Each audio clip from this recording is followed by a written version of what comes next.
மாலை முரசு நேயர்கள் அனைவருக்கும் அன்பார்ந்த வணக்கம். இந்த நிகழ்ச்சி சிறப்பு சனிப்பெயர்ச்சி பலன்களை பற்றி நம்ம இருக்க போகிறது. 12 ராசிகளுக்குமான பொதுவான பலன்களை நம்ம பார்க்க போறோம். சனிப்பெயர்ச்சி என்பது அப்படின்னு சொன்ன உடனே எல்லோருக்குள்ளேயும் ஒரு பயம் வந்துடும்.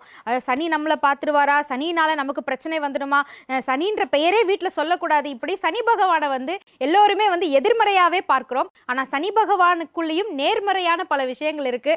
சனி பகவான் போல கொடுக்கக்கூடிய நபர் யாருமே கிடையாது. அதனால இந்த நிகழ்ச்சி பயமுறுத்துவதற்காக அல்ல, உங்களை எச்சரித்து முன்கூட்டியே என்னென்ன விஷயங்கள்லாம் நீங்க செய்யலாம், வாழ்வியல் பரிகாரங்கள் மூலமா எப்படி சனி பகவானை மகிழ்ச்சி படுத்தலாம் என்பதையெல்லாம் இந்த நிகழ்ச்சியின் மூலமாக நாம் தெரிந்து கொள்ள இருக்கின்றோம். இன்றைக்கு இந்த சனி பயிற்சி பலன்களை கூறுவதற்காக நமக்காக 4 ஜோதிட ஆலோசகர்கள் இங்கு வருகை புரிந்திருக்கின்றார்கள். வாருங்கள், அவர்களை சந்திக்கலாம். முதலாவதாக உதாரண ஜோதிடர் பீமராஜ ஐயர் ஐயா அவர்களை சந்திக்கலாம். வணக்கம் ஐயா. வணக்கம். அடுத்ததாக எப்பொழுதும் பசி தீர்க்கக்கூடிய அன்னபூரணியா இருக்கக்கூடிய ஜோதிட ஆலோசகர் பாரதி ஸ்ரீதர் அவர்களை அன்போடு வரவேற்கின்றோம். வணக்கம் அம்மா. வணக்கம். அடுத்ததாக மாலை முரசின் மூலமாக தொடர்ந்து நாம் சந்தித்துக் கொண்டிருக்கக்கூடிய மிகச்சிறந்த பேச்சாளர், ஜோதிட நிபுணர், மரியாதைக்குரிய நங்கநல்லூர் டாக்டர் பஞ்சநாதன் ஐயா அவர்களை சந்திக்கலாம். ஐயாவிற்கு வணக்கம். வணக்கம் நேயர்களே. நிறைவாக இன்றைக்கு புலிப்பாணி சித்தர் ஜோதிட முறையில் நிபுணத்துவம் பெற்ற மரியாதைக்குரிய கோகுலக்கண்ணன் ஐயா அவர்களை சந்திக்கின்றோம். மிகச்சிறந்த ஜோதிட நிபுணர், வாருங்கள் அவரை சந்திக்கலாம். ஐயாவிற்கு வணக்கம். வணக்கம். குரு வாழ்க, குருவே துணை.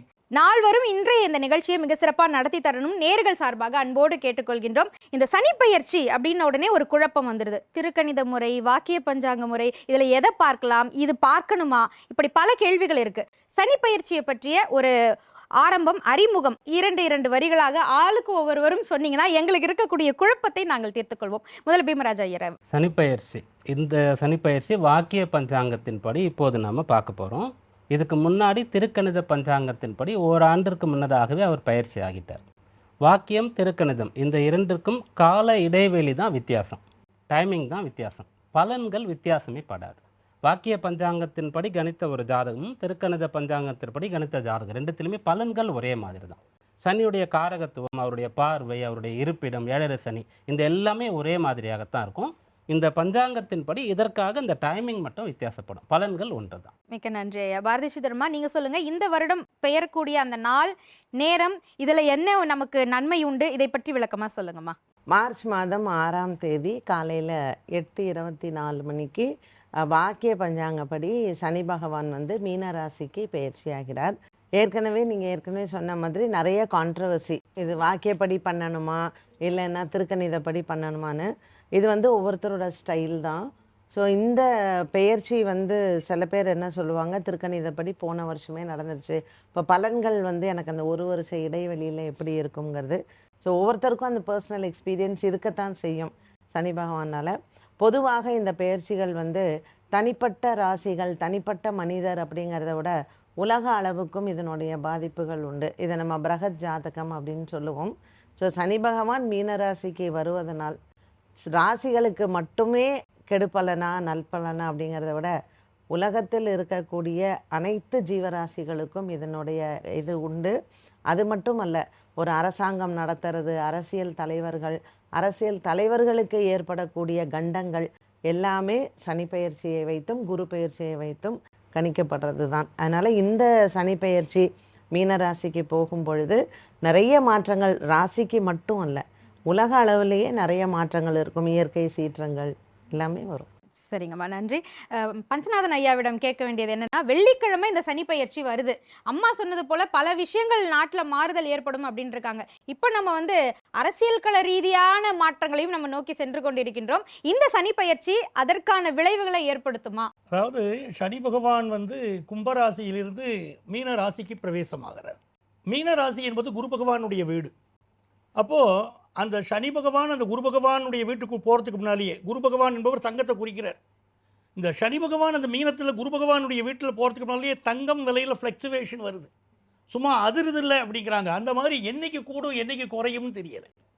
அதுமாதிரி சனி பகவான் இந்த மீனத்தில் போய் உட்காருக்கிறார் அப்படின்னா, இதற்கு முன்னாலே மீனத்தில் சனி பகவான் வருகிற போது தான் 67 96 வந்ததுக்கு 67 ஒரு பெரிய ஆட்சி மாற்றத்தை இந்த நாடு பார்த்தது. அதே மாதிரி இப்போ இந்த சனி பகவான் அந்த மீனத்தில் போய் உட்கார்கிற போது இளம் தலைவர்களுக்கு ஒரு பெரிய வளர்ச்சி, இந்த காலகட்டத்தில் நீங்கள் கேட்குற அரசியலில் இளம் தலைவர்களுக்கு பெரிய வளர்ச்சி காத்துக்கிட்டு இருக்கு.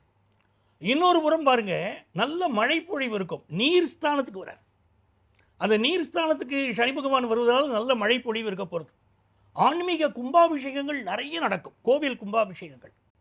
அதே மாதிரி பெண்களுக்கு எதிரான வன்முறைகள், பெண் வீட்டுக்குள்ளே சனி பகவான் போறார், பெண்களுக்கு எதிரான பாலியல் குற்றங்கள், வன்முறைகள் அதிக அளவில் இருக்கும். ஆனால் அந்த சனி பகவான் வந்து அவர் பார்வையில் அப்படி ரிஷபத்தை பார்க்க போறார். பெண்கள் கார் ஓட்டக்கூடிய திறன், பல்வேறு துறைகளில் பெண்கள் ஜொலிக்கக்கூடிய தன்மை, அதெல்லாம் ரொம்ப அபரிமிதமாக இருக்கும். அதே மாதிரி தமிழகத்துடைய பல பகுதிகளில் பார்த்தீங்கன்னா சில பாதிப்புகள், தென்பகுதிகளில் பாதிப்புகள் எல்லாம் இந்த சனி பகவானுடைய பயிற்சிக்கு பிறகு நம்ம பார்க்க போகிறோம்.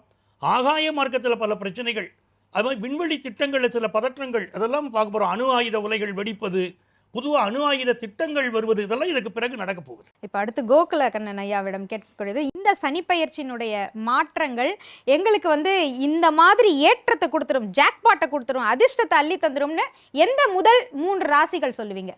அதாவது மேச ராசிக்காரர்கள் அவர்களுடைய ஒரு கடுமையான பயம் என்ன அப்படி இருக்குன்னு கேட்டிங்கன்னா, 7.5 சனி நமக்கு வரப்போகுது, நிறைய விரய செலவுகளை கொடுக்க போகுது.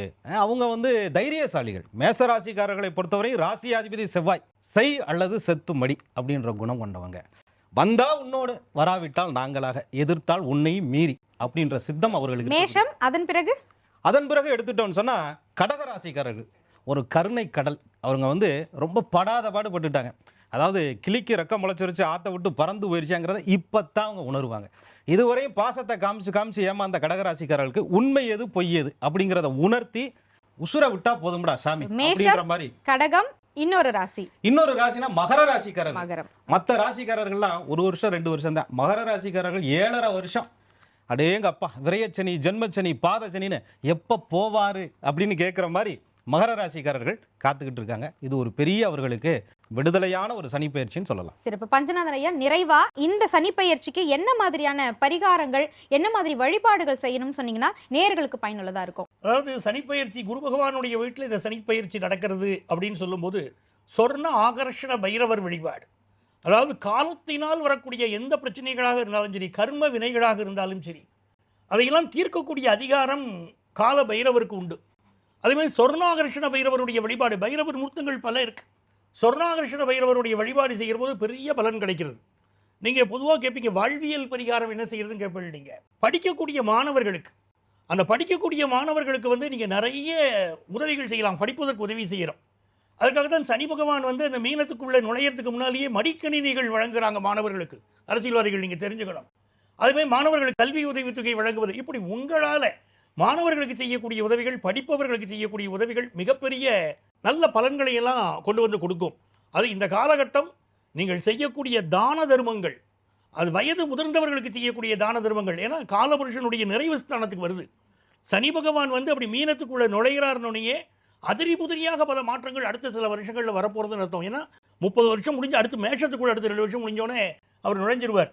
ஸோ அதிரி புதிரியான மாற்றங்களுக்கு நம்மளை தயார் பண்ணுகிறார் சனி பகவான். அப்போ நம்ம பரிகாரம் பண்ணி நம்மளும் உற்சாகமாக இருந்துக்கணும். சிறப்பு.